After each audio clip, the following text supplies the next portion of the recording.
Up next, we have a phenomenal man named Larry, who is going to be coming out and performing some spoken word for us tonight. And he's got 3 pieces for us, and they're all centered around his father. So let's give it up for Larry. Thank you. Yeah, like she said, I've got 3 short pieces. They're all about my dad.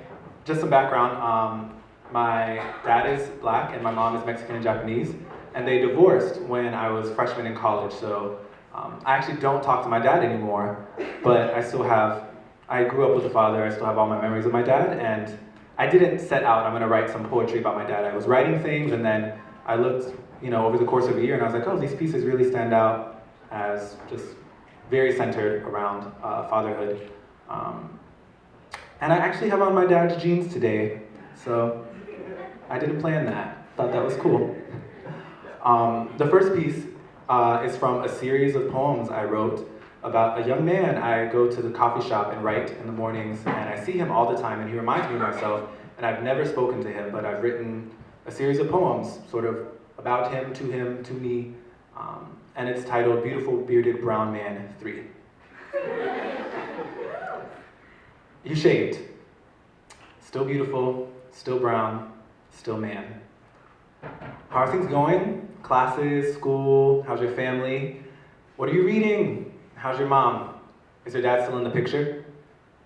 Sorry, I didn't mean to presume, it's just lots of brown boys, like me, don't talk to their dads. Why do you think that is? Where do you think they go? I mean, what happens to a father deferred? Does he explode?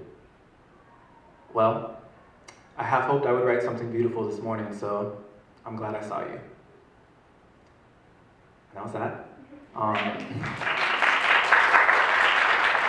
The second piece is something that I wrote after hearing the verdict for the Zimmerman trial, and a lot of the conversations that were going on about blackness and about black men, and about our justice system, and overhearing and being part of conversations where I'm not sure the people around me knew that I was black.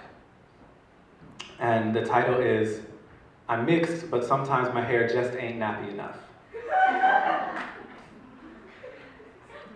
I grew out my hair because I want people to know that my daddy is black. My grandma's black, grandpa's black, uncles, aunties, cousins is black. When blackness is on trial, I want them to know that the seed that fell on my mother's fertile soil, a mixture of Japanese and Mexican earth, came from a man who is black. I want this curly coif to cause them to know without a shadow of a doubt that the hands that nurtured me belong to a man and to men who are black. So when they speak badly to me about them, they know that they're speaking to a man who is black. So I grow out my hair, which is black, but sometimes it just ain't nappy enough.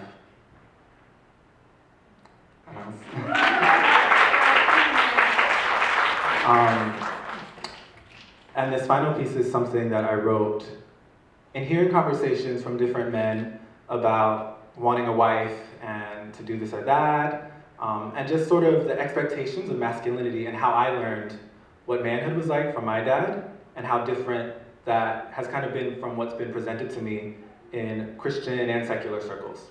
And it's titled Masculinity So Fragile, Household Chores. I could never use my manhood to excuse myself from household chores. I couldn't even fathom it because my father taught me how to use elbow grease. He taught me how to get down on my hands and knees and sweat, scrubbing baseboards and bathtubs till the house was clean enough to pass military inspection. I watched him fry pork chops and fold clothes and vacuum floors, and not a single countertop he cleaned threatened his manhood.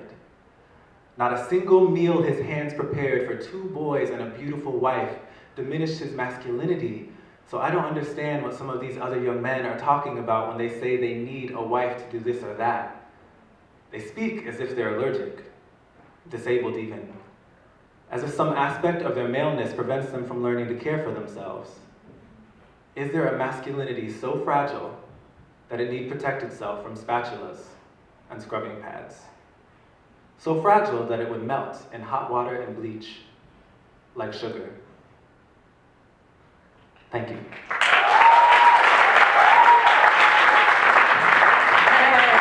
Thank you, Larry. That was awesome. Two and black. And we are going to continue on with the show.